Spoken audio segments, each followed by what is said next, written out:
Hello, everybody, and welcome back to another episode of the We Believed You Paranormal Podcast. I'm Eric. And I'm Michelle. And today we have a very special Halloween episode for you guys. So today on the show, we actually have our grandmother, and we're going to have our dead on a little bit later. And one of the reasons we're doing this episode is because you all heard episode 0, and some of the feedback that we got was, wait, but what's the history with your grandfather? What happened? What did he do? Give us more information. So that's what this episode's going to be about. And we just want to give you a little heads up. The part with our grandmother is going to be in Spanish.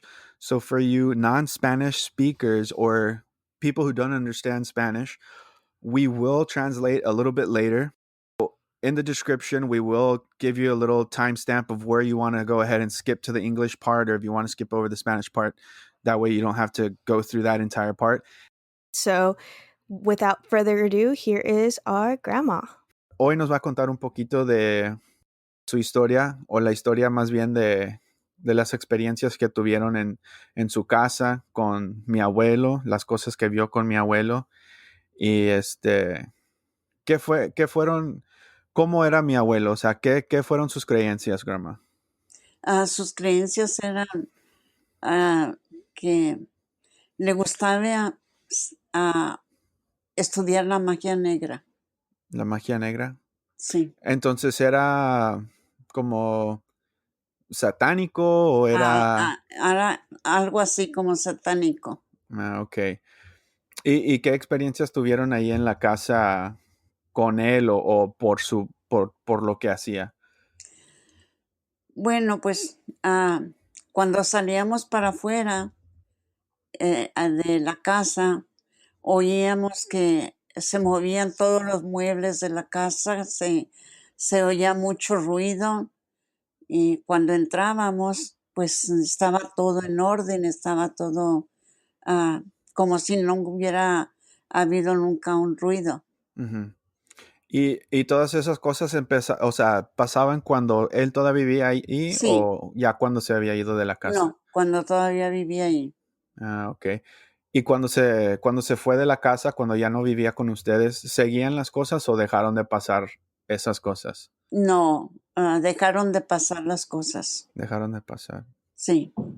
Ok. Y yo sé que una vez me contaste o nos has contado de algo que viste en la parte de atrás de la casa. ¿Nos Sí, puedes en el platicar? patio de mi casa. Esta es mi historia más favorita. So. Si nos puedes contar un poquito de qué es lo que viste ese día o esa noche. No me acuerdo si fue de día o de noche. Era de noche. ¿De noche? Sí. ¿Y qué es lo que viste? Estaba yo en el patio de mi casa, estaba sentada en uno de los columpios de mis hijos, y luego se me apareció un hombre con todo vestido de negro. Nunca le pude ver la cara, estaba vestido todo de negro, y yo sentía que era Satanás el que estaba ahí parado. Entonces yo, molesta, enojada, le decía que si era Satanás, que viniera, que se acercara y que me hablara y que fuera por mí, si de veras era Satanás. Pero aquel hombre no se movía y estuvo un buen tiempo ahí, y yo hablándole, y pues sí, yo maldecía, pero ya se me desapareció, y ya no vi nada. Pero no, así como apareció, así desapareció, sin dejar huella, ni rastro, ni nada. Después, otro día que salí para afuera a curiosear, porque tenía curiosidad, estaba una mancha del zacate, estaba una rueda del zacate, estaba como quemado, como que estaba quemado. Entonces, pero era una rueda grande, como cuando está una persona y ve. Entonces, pues me entró la curiosidad, y como a la semana comencé a escarbar porque quería quitar todo aquel zacate seco y poner zacate nuevo y comencé a escarbar y lo primero que saqué fueron una virgen de bulto y un Cristo, un crucifijo, pero volteados con la cabeza para abajo y estaban ahí enterrados y, y pues me sorprendió, ¿ves? Entonces, pues me pasaban muchas cosas muy curiosas, muy raras, que, que como de tener miedo Ujú. ahí en la casa. Entonces, ahí en esa área en donde encontraste esas cosas, ¿es en donde habías visto al Señor? Sí, ahí estaba. Ahí era el único lugar que estaba quemado el zacate. Mm. Entonces, también lo que te quería preguntar era que cuando tú lo viste, o sea, ¿habías volteado hacia un lado y luego volteaste y lo viste o nomás se te No, apareció? estaba yo así frente a la puerta de mi casa, de mi casa, Ujú. porque estaba afuera. Sí, Y volteé para el lado y fue cuando vi a aquella persona ahí, aquel bulto negro. Fue sí, cuando lo vi, no. Y no tenía cómo entrar porque mi casa estaba cercada toda. sí. Y entonces, y luego cuando desapareció, igual volteaste y luego volteaste de nuevo y ya se había No, desaparecido. no volteé, sino que me quedé viéndolo y maldiciendo Ujú, y diciéndole que si era tan diablo que viniera por mí, que allí estaba, que yo lo estaba esperando. Pero de repente, así como apareció, así se me desapareció allí mismo. sí. O Se sea, volvió nada. ¿Tenías miedo, Grandma? No, tenía mucho coraje. mucho coraje. O sea, te valía, o sea, era si fuera el diablo, no, o sea, era tu casa y ahí no eh, te iban a espantar. Exactamente. No, pues eres una mujer con mucho coraje. No, y también cuando me iba a matar.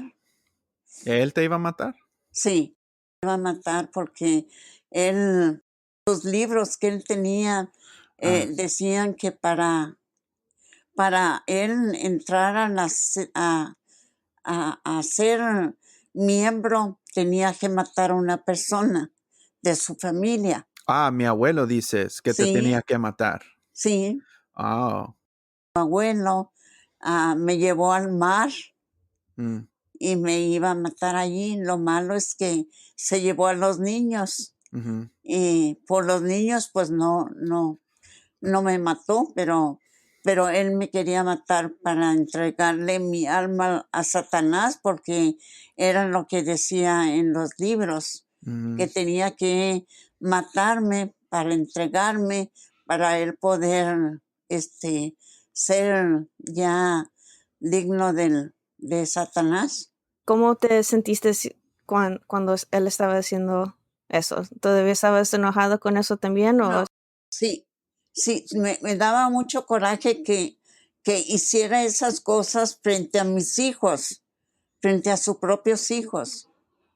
Y yo creo que era lo que me llenaba de valor y de, como de rechazo hacia lo que él estaba haciendo. Y por eso yo creo que no se le concedía lo que él quería y lo que el enemigo estaba deseando, porque yo tenía mucho coraje y mucho resentimiento por, porque lo hacía frente a mis hijos. ujú. ¿Y qué hicieron mi papá y mi tío cuando pasó eso? Estaban llorando. Ujú.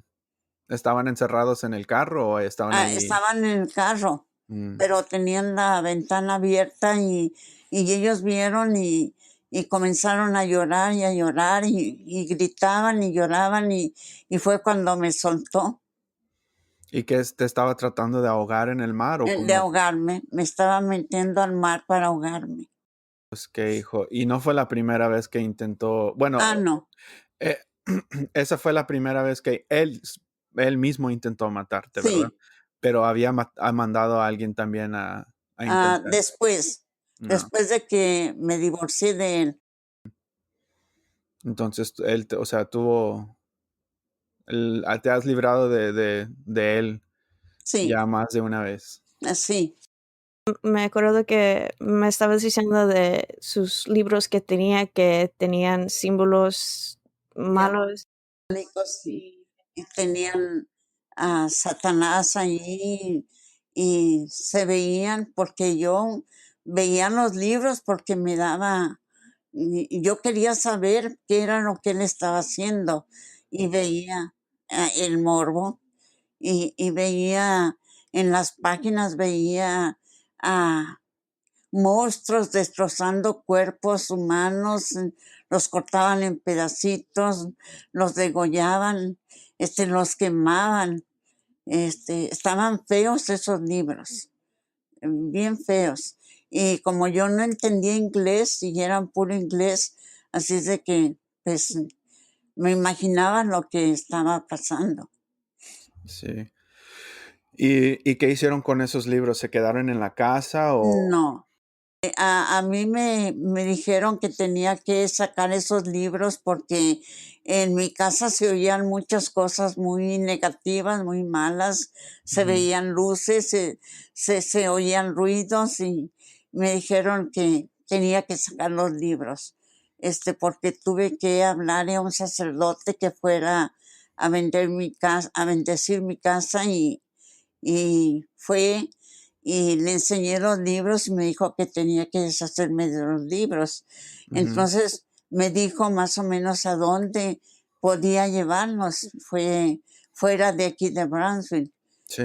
No me acuerdo si si eran en Mercedes. No recuerdo bien dónde era, pero yo tenía que agarrar carretera y Ujú, cuando iba no llevé a mis hijos, sino llevé una señora que conocía más el camino que yo y íbamos por el expressway y de repente me tronó una llanta y eran nuevas y, y iba subiendo el puente, en el puente y se me reventó la llanta y se me descontroló el carro y ya íbamos a voltearnos, pero Dios nos libró y llegamos nos paramos y una persona fue y nos ayudó a arreglar la llanta del carro y llegamos allá a donde teníamos que llegar y entregué los libros y ya de regreso ya no me pasó nada. Llegamos bien tranquilas, ujú. pero ya los libros ya no estaban conmigo. Y después de que dejaron los libros, ¿siguieron pasando cosas en la casa o Así, todavía? seguían pasando cosas. ¿Y todavía estaba él o ya para entonces ya se habían divorciado? No, todavía estaba él. Entonces tal vez, o sea, piensas que tal vez estaban, o sea, pegados a él todavía. Sí, todavía estaban. Desde entonces, ah, comenzó a tratar mal a mis hijos y Ujú, luego comenzó a agarrar y trabajaba en una tienda y luego les llamaba cuando salieran de la escuela y luego me les metían en las mochilas mm, cosas robadas que se ujú. robaban y se las ponía a mis hijos y entonces pues yo peleé mucho con él por eso, porque me estaba tratando mal a los niños y entonces decidí divorciarme Sí. y, y me divorcié. Y ya después de que se divorciaron, o sea, ya pararon las cosas en la casa o aún así seguían pasando. No, ya no pasaban, ya cuando él se fue de la casa ya mi casa se quedó tranquila. Ujú. Y la volvieron a bendecir después Sí, de que se fue. después fueron otra vez a bendecirla. Me acuerdo también, Grandma, que de una historia que me dijiste de ese luz. Una luz blanca que se me movía por toda la casa sin moverse para arriba y para abajo, sino derecha, derecha, y se iba y se me desaparecía en la puerta de salir, en la salida. Mm, Se me desaparecía aquella luz. Y eran todas las noches que comenzaban en la puerta de la cocina y pasaban por toda la sala, así el comedor, y se paraba en la puerta para salir para afuera. Y allí se desaparecía, pero era una luz blanca. Y como a qué hora todos los días pasaba. En la noche, a Bueno, las 7, las 8 de la noche, las 9, a la hora que yo estaba sentada allí, y mis niños también la veían. ujú. ¿Y qué crees que era? Pues yo primero no creía nada, después me dijeron, comenté a una persona y me dijo que posible era un ángel que me estaba protegiendo a mí y mi familia. Y para esto ya estaba fuera de la casa mi Tu abuelo o abuelo, todavía está, ya no, se había ido. ya se había ido. Mm. Y era una luz blanca, dijiste, ¿verdad? Sí, era una luz blanca. ¿Y no te asustó? ¿No No, estaba? no, no me daba miedo aquella luz. Cosa curiosa que no me daba miedo. Me sentía muy tranquila, muy segura. A ver si era un ángel nomás mirando, like, ok, ¿todo está bien? Sí, ok, ya me voy. Mm, ujú. Pero después vinieron otros problemas, Oh, después de mi divorcio. Él no estaba contento y pues me hizo muchas cosas malas, muchas cosas que me dañaron emocionalmente. ujú, Y luego me dijo que yo era una víbora, que, que me iba, que él me iba a ver que andaba arrastrándome como las víboras y que le iba a dar mucha risa y que me iba a pisotear y yo le decía que no, que eso no lo iba a ver nunca. Entonces él peleó porque quería quitarme los niños y, y quitarme la casa, pero la casa no era de él. La casa yo la estaba pagando, la casa era mía. Y le dijo el abogado que no, que la casa no me la podía quitar y que los niños tampoco me los podía quitar porque eran menores de edad y tenían que vivir con su mamá. ujú. Después agarró y pagó para que me mataran, me mandó matar. Y estaban mis hijos allí conmigo esa noche que me fueron a asesinar.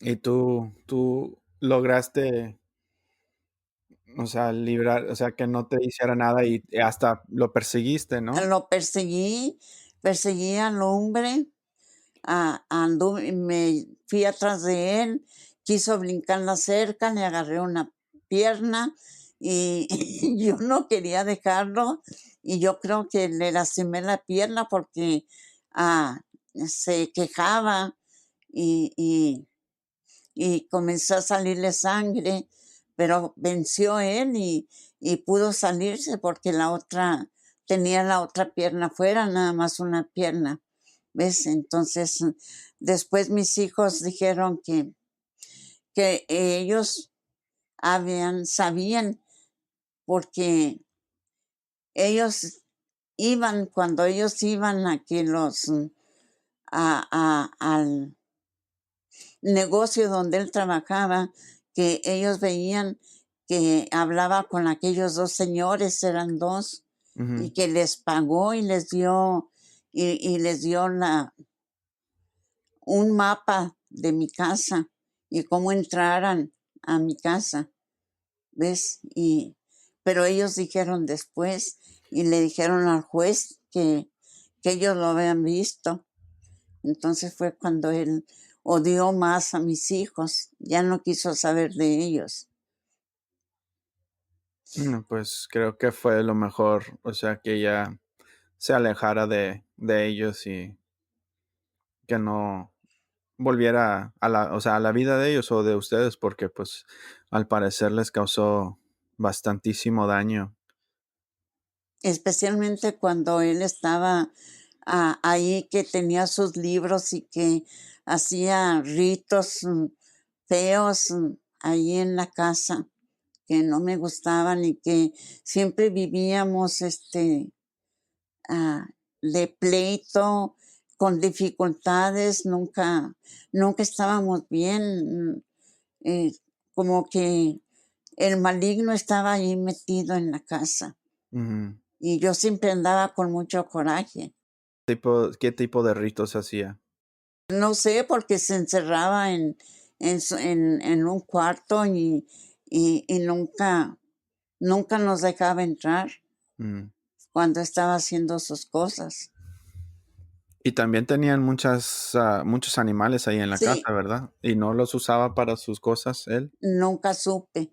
Te digo que él se encerraba en el cuarto Ujú. y le ponía llave por dentro y pues nosotros no sabíamos. Sí, Cuando se fue a la casa de tu papá a vivir, que también llevó la ouija.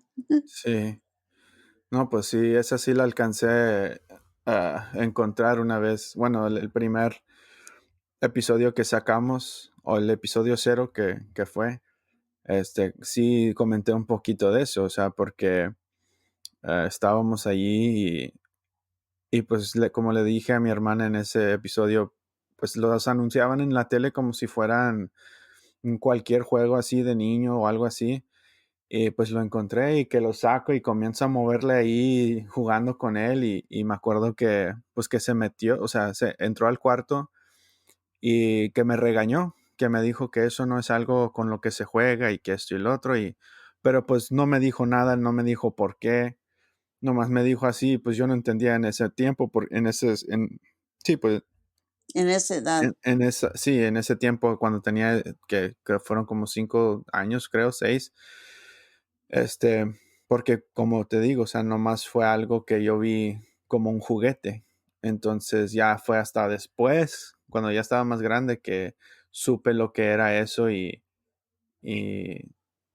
y el por qué se había molestado que lo había agarrado. Y pues para mí, yo siempre tuve en la casa, de hecho, que es una casa, la casa en donde vivo ahorita, este, ese cuarto siempre me dio mala vibra. Sí, sí, miedo también. Am, por muchos años, hasta hace unos años atrás que mi hermana me ayudó a hacer como una limpia de la casa este, y pues que sí, am, que ya por fin pude estar más tranquilo en la casa y en eso, o hasta en ese cuarto. Pero pues por tantos años sí tuve ese cuarto me daba un poco de miedo. Y fue el cuarto en donde él se quedaba. Entonces, no Sí, sé qué cosas hacía él ahí, si hacía cosas ahí o qué, y la verdad es que no sé cuánto duró en la casa. Nomás me acuerdo que estuvo un tiempo y luego que ya se salió. O que lo sacaron más bien.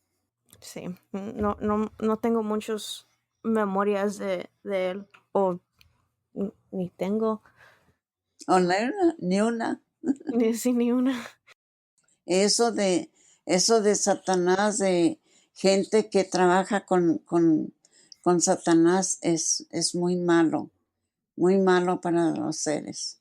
¿Y cómo te sentiste, grandma? Porque yo sé que tú eres una persona que tiene mucho fe y, you know, hablas con los ángeles y con Dios. Y cómo era eso a ser una persona de fe y luego que tu Sí, marido. mi fe nunca se quitó. Yo nunca perdí mi fe. Por eso me dijeron que yo tenía un ángel que me cuidaba, porque yo no perdí mi fe y por eso a mí me daba mucha rabia, mucho coraje, por eso siempre vivía con coraje por todo lo que él estaba haciendo, que yo sabía que no era cosa buena. ¿Ves?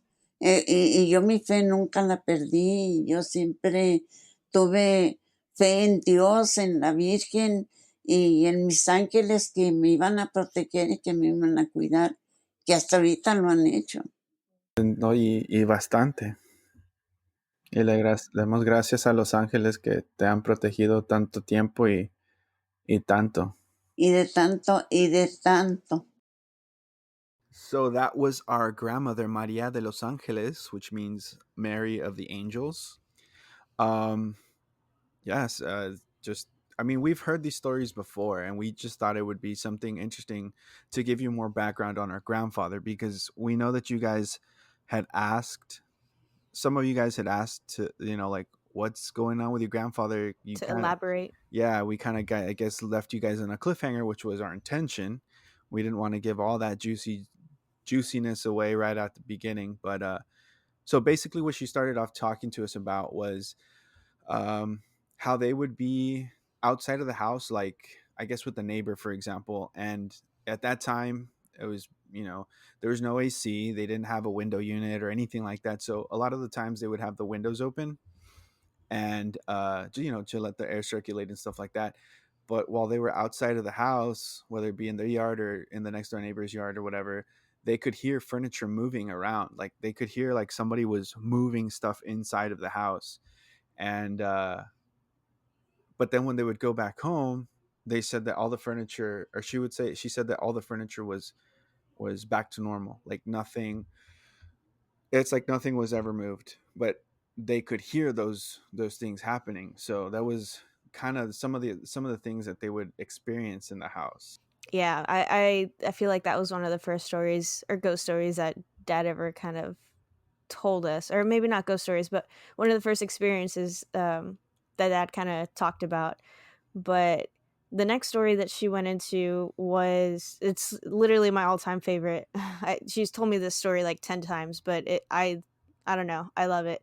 So basically she was outside, and they had like a little playscape, and she was swinging on this swing, and all of a sudden this black mass appeared by this tree, and she knew it was evil. She could feel just the evil coming off of this thing, and she was just so pissed at this point. Like so many bad things had been happening, and like they could just never catch a break. So like she wasn't even scared of this thing. She was just mad. She was like, if you're Satan, then come on over here, come do something. And if you guys know my grandma, that's exactly her personality. Like Yeah, definitely. she's feisty, like she's not afraid of anything.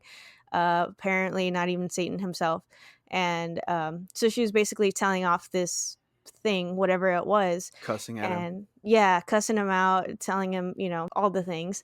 And he eventually just basically vanished. And one thing that she didn't say this time around, but she has said in the past was, well, one, yeah, that she wasn't scared of it. And two, she was like, I'm pretty sure he was more scared of me than I was scared of him. And I told her, I was like, oh, like, was it because you know that you have angels protecting you and you're protected by them, so like nothing bad can get to you? She's like, no, I'm pretty sure I have a devil inside me too, and he's just more scared of the devil inside me. And I was like, oh, okay, not the answer I was expecting. But again, it's very much my grandmother to say something like that. Um, so after that, it was the next day. She went back inside and came out the next morning, and she was curious. So she goes out to the tree, and where she saw this entity, this black figure, the grass was like dried up, like burnt, like what you would expect after the sun's been beating down on grass and it hasn't gotten any water. But just in this one spot, everything else is fine.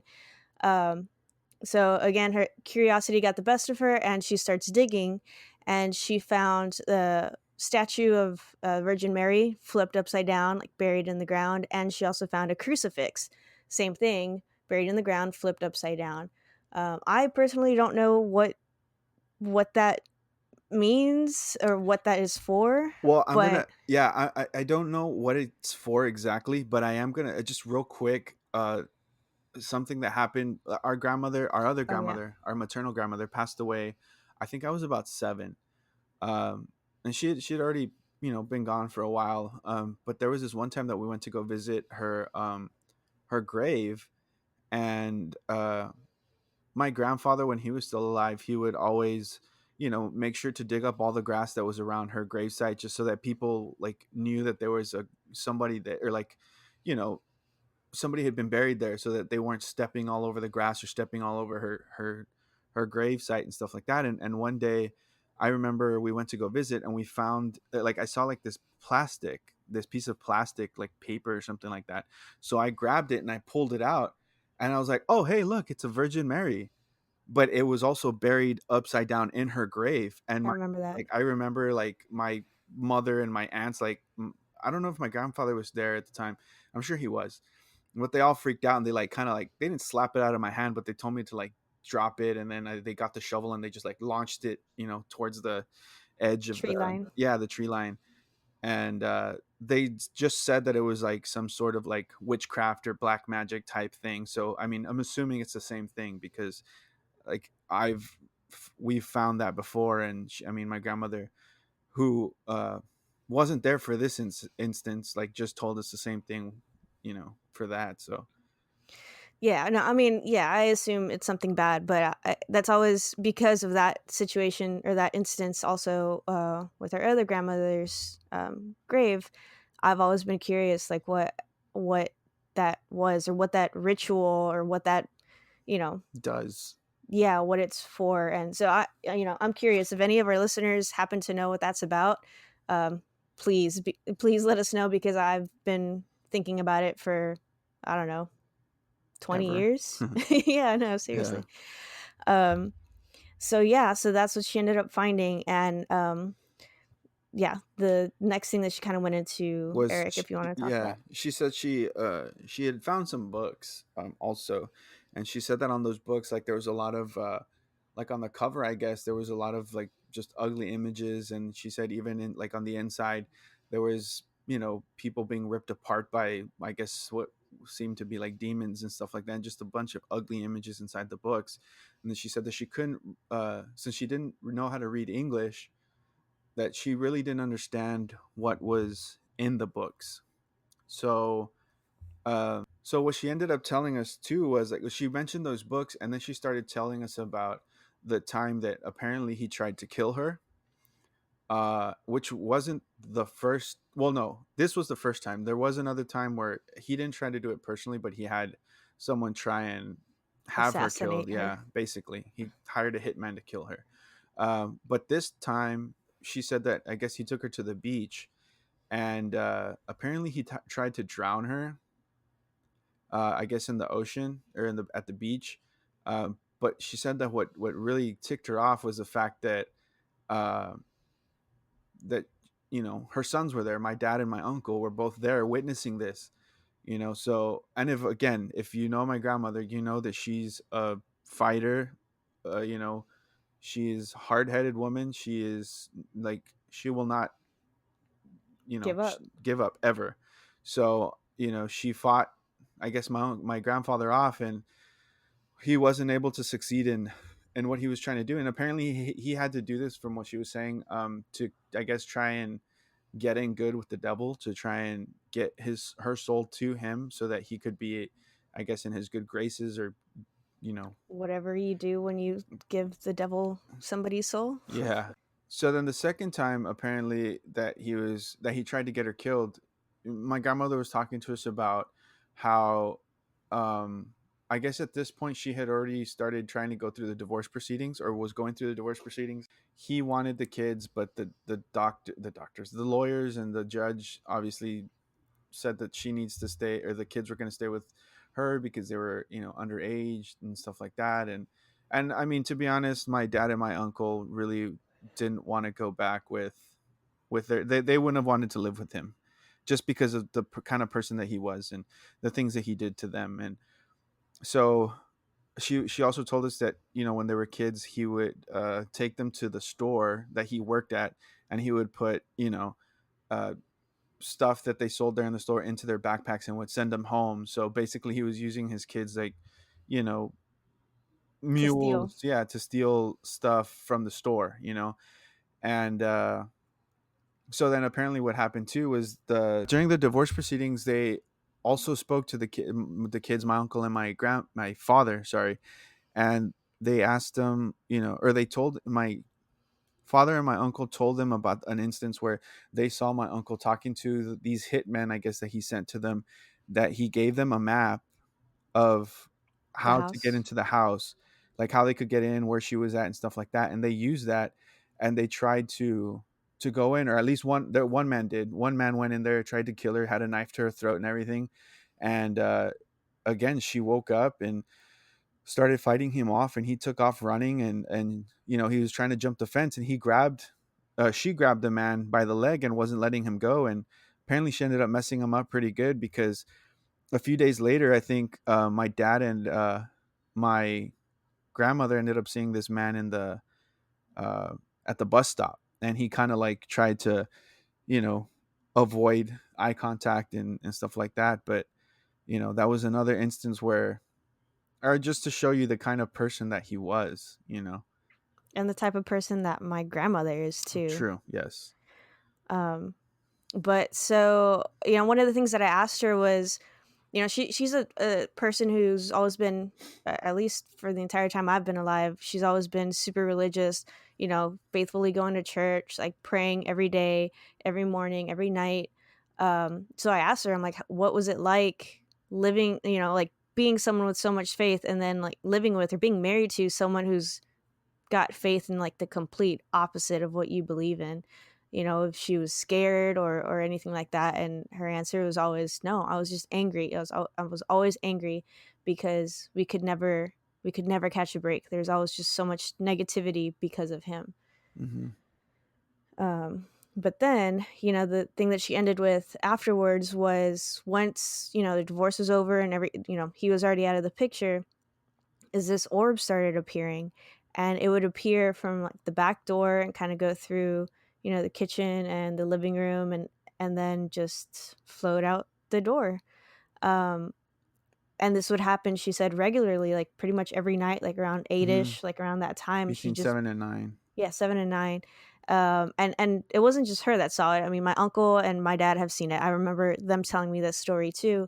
And I asked her again, like, where was it scary? Like, did that scare you? And she's like, no, it was more of like a curious thing. But I felt good.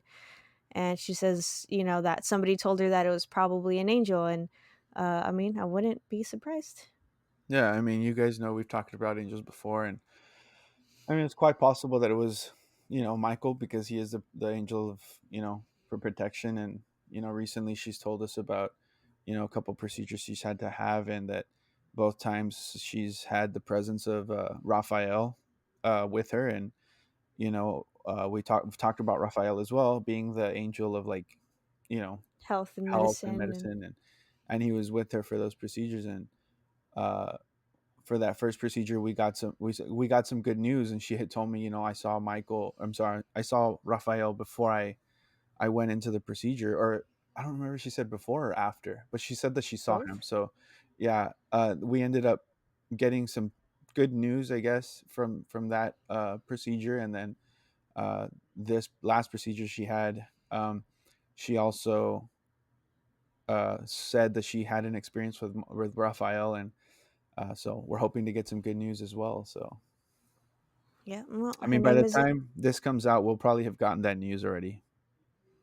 But right now, we haven't gotten it yet. Yeah. Well, her name isn't Maria de los Angeles for nothing, right? Yeah. All right, and that was pretty much our grandmother's stories and things that she had to tell us about what our grandfather was like and what he was into. Um, we're actually going to be getting my dad into, right? Hmm. We're actually going to be getting our dad in here for a super quick interview as well, and his will be in English, so no need to fast forward or skip to a certain timestamp.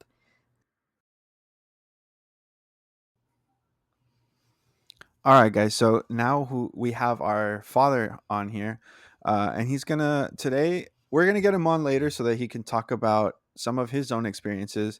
But what we want today is for him to talk a little bit about the stories, I guess. Pertain to grandfather. Like, yeah, pertain to our grandfather, what our grandmother was saying and stuff like that. So I guess, well, Dad, if you want to introduce yourself. Oh, hello. I'm Dad, Joe Connor. How What long up? have you known us for, Dad? God, very long time. Yeah, I think I've known you for about 32 years. something like that. Yeah, close. Um, so yeah, Dad. Basically, what Grandma, just a real quick recap is what she went over was about stuff moving inside the house when you guys were outside. A man that she saw, uh, satanic books or b- black magic books that she found. She talked to us about the time that apparently my our grandfather or your father tried to kill her at a beach. That you guys apparently were there. I don't know if you remember that. Um, and orb of light, very bright. So I guess the first thing is if you could tell us about a little bit about those sounds that you guys would hear when you guys like weren't in the house. Mhm. Yeah, I know it was pretty kind of freaky because we would be at our next door neighbors, and back in the time, we didn't have aircon and so forth. So I mean, we pretty much would have all the windows and doors open, pretty much just screened, so you could pretty much hear what things were going on in the neighborhood. People outside talking, and because people would be outside, because it was more comfortable and so forth. So yeah, we would be at our neighbors and you know watching TV or whatnot, and we could hear movement of furniture uh, in our house. And the houses were they're wooden floors and so forth. So and most of the furniture were pretty much wood too. So it would really you could really hear the sounds as furniture was being moved around. So yeah, it would kind of freak us out, and we'd rush over there to see who was there or what was going on, and to see everything still in place, and like, wow, okay, that was freaky. Yeah, I mean, it's cool to hear it because, like, obviously you weren't listening to when we were recording with Grandma right now. You were in another room, and then but for you to have like say basically the same thing, almost exactly the same thing, is cool because it just kind of confirms those things that it makes it more real, I guess, that two people having the exact same experience, you know what I mean?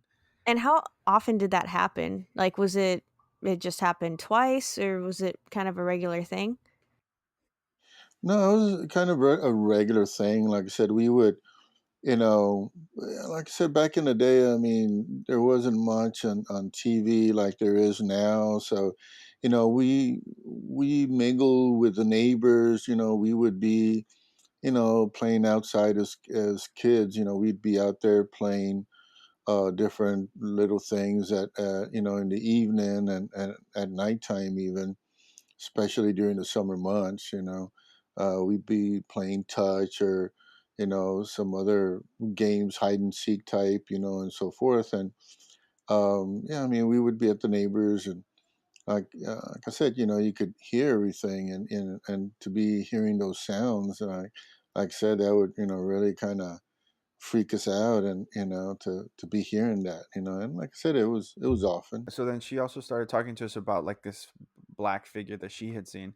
Did you guys ever see anything like that in the house or in the backyard or? I never saw it in the house. My experiences with that was in the backyard, and we had a lot of bushes and so forth, structures in the backyard. So there'd be shadows because we had a lamppost in the back, which would offer some lighting, and we also had lights in the back, or one light actually, uh, that would shine to the back. And I mean, it would kind of freak us out, and I mean, I would prefer to have the light on pretty much all the time, because of to me it would help keep the shadow away, and it was a dark figure, it was faceless, you just would see a black shadow, almost cape like, wearing individual. You could see the silhouette, but it wasn't very well defined. And again, like I said, you couldn't see a face to it. Just darkness. I wonder Mhm. if that's, like, essentially the same thing that grandma was seeing. I mean, because she said it was outside in the backyard too when she saw it, so I wonder if it's just this black Yeah. hooded figure hanging out in the backyard, maybe, because of what he dug underneath that tree. And where that lamppost is that I think you're talking about, that I want to say it's the same lamppost that's still there. Yeah. And if it's that same lamppost, that's about where that spot is that I think grandma was talking about. She saw that figure. So I mean, because she didn't mention the lamppost, but where you're talking about of that lamppost, that's around where she's mentioned that she's seen that figure too. So I mean, that also kind of like, you Yeah. know brings Yeah. everything together. Yeah, because we used to have, like I said, plants that my mom had and so forth. They were, kind of high, but there was like an open path, through there, and that's where you would kind of see I would see the shadowy figure was almost in that open path. Hmm. Uh, it would be, unobstructed, obstructed. Hmm. So yeah, that, like I said, that's why it was, as a kid, as a child, it would kind of freak you out, and you didn't even want to look out the window because you were afraid that you would see that deal. And like I said, that's why I always would make sure that we had a light on, or always had a light on, because it would give us a little bit more peace of mind. Did you ever like walk down that path in the morning or during the day and see like, you know, what was back there or what you all saw? Oh yeah, I mean, we'd go check it out, see if we would see any kind of markings, footprints, and stuff like that, that nature. And Hmm. nope. Yeah, and Yeah, go ahead. that's what would give you that, Eerie feeling. chilly, that, yeah, eerie, chilly feeling. When you would see this Yeah. thing though, where was it that, like, you were afraid or freaked out because it was just this shadowy figure, or was it like giving off this vibe of just evil?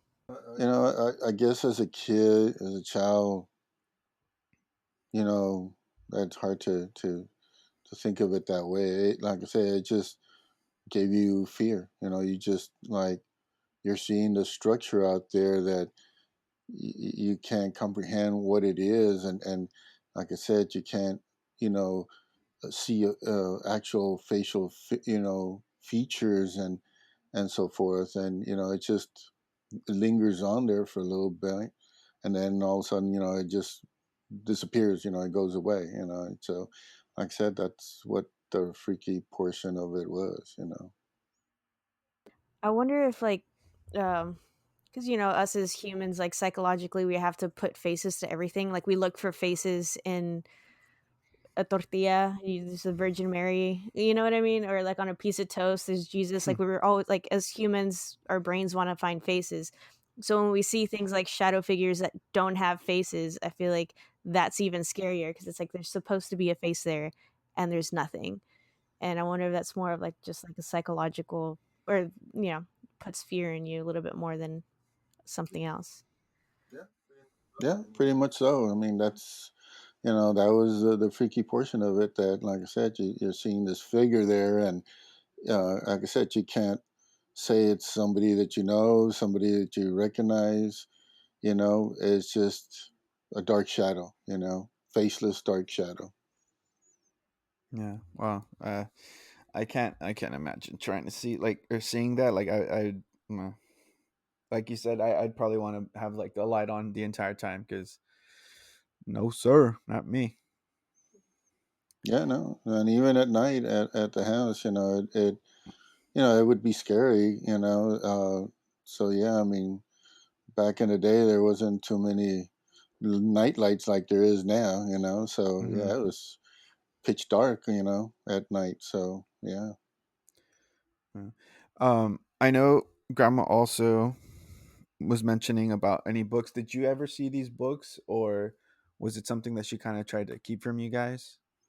I guess pretty much she kept it from us. I don't recall seeing any books or anything like that. And um, so no, I never got the opportunity to look at them or examine anything of that nature. What about Hmm. because you mentioned him doing rituals, like locking himself in a room and, this doing rituals. Do you remember any of that at all? Well, I mean, he did things. Like I said, there are certain things that he was rather private and didn't share with us.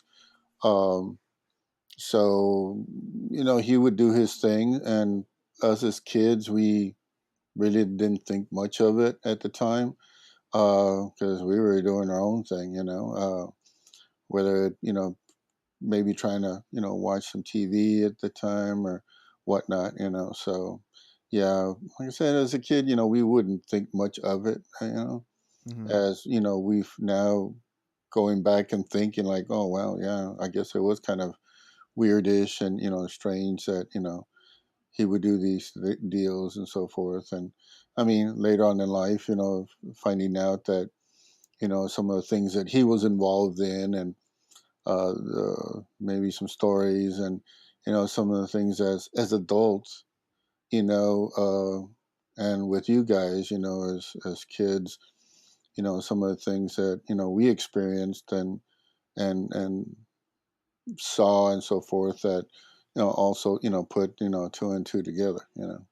Okay, well, this is kind of news to me, so I want to come back to this, but I want to finish kind of corroborating, not corroborating, but like comparing, or like having you talk about what grandma talked to us, and then we'll talk about about us as kids with him and this and that, because I want to know more about that, because I know, like I said, I remember a few things about him being there, but I don't remember a lot, so I do want to go back to that. But she again mentioned that about the him trying to drown her. Do you remember that at all? I don't know. She didn't say how old they were.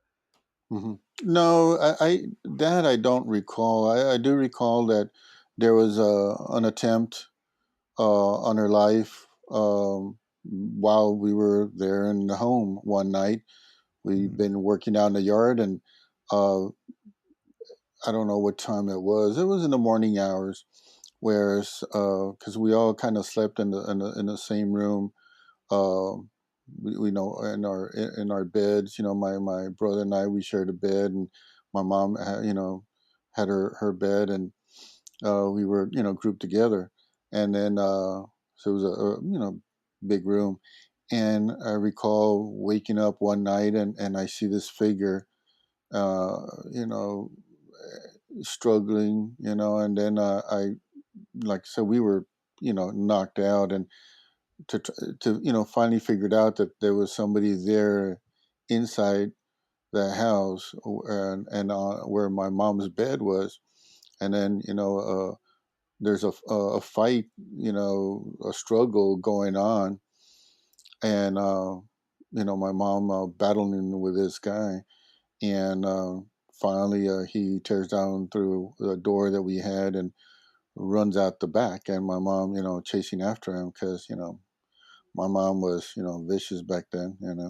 She's still vicious now. Yeah, pretty much, yeah. Just a little slower. Yeah.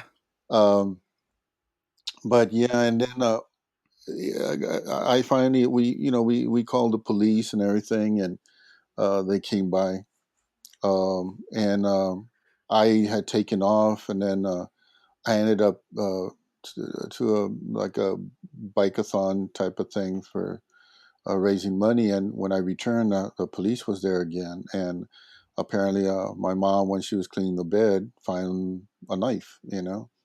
So he was trying to stab her, cut her, do something. And then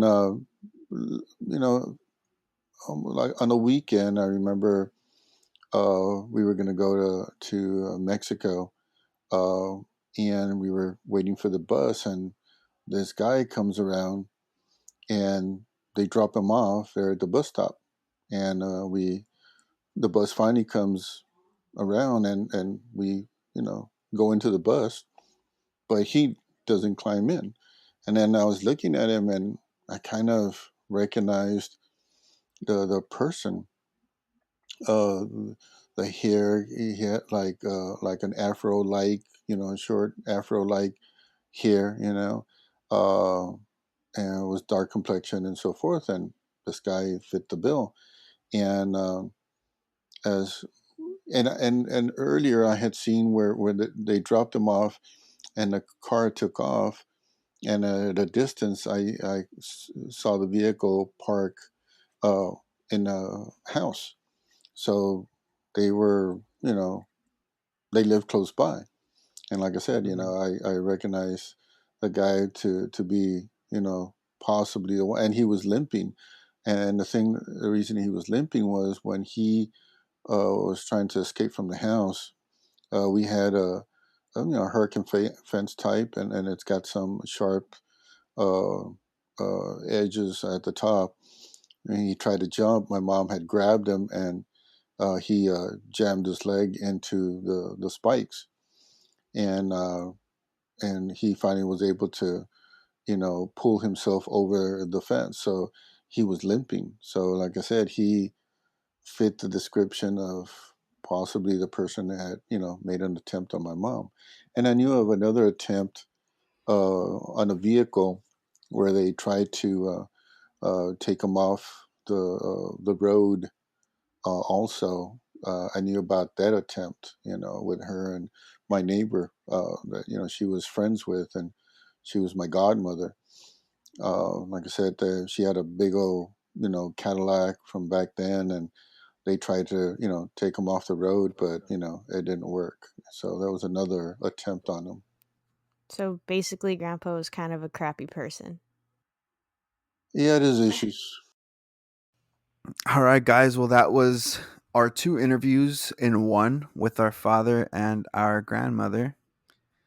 Um, that was it, guys. That was our Our grandfather, grandfather's history. basically. Yeah. I mean, I'm sure there's a lot more that people could tell us about him, but that's basically it, man. Like he just wasn't the best person, and I don't know if his attitude had anything to do with what he was doing, or Vice if versa. that was just the way he was. But I mean, apparently they experienced a lot, um, because of what he was into, and like we've asked before, it's quite possible that's why we experience a lot of the stuff that we've experienced as well. Yeah, I honestly kind of wish that we could have gotten our hands on those books. I just want to know what exactly they were. Not to look through them or do anything with them, but just to see, like, was it like La Santa Muerte? Was it, just like Satanism? Like, what was it that he was doing or trying to do, or getting himself into? I do kind of wish that I could have known him like older, as an older, like me being older, just so that I could just get Ask inside him. his head. Because Yeah.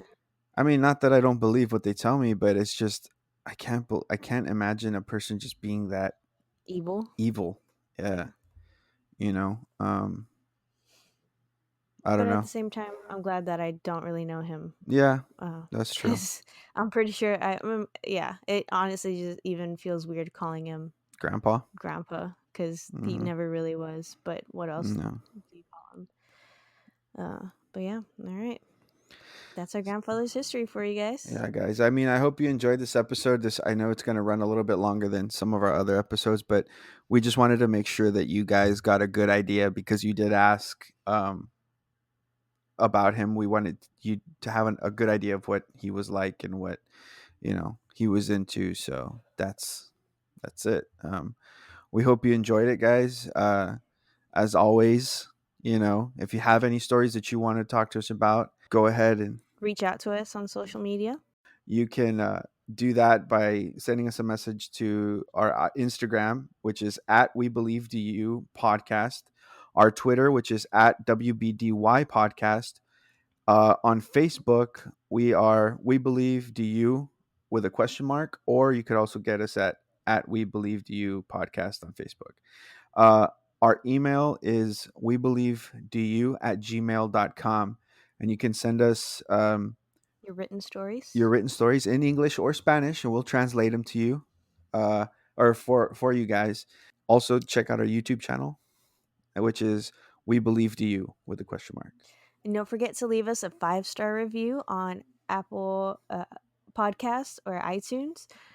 We have 3 5-star reviews. That's crazy.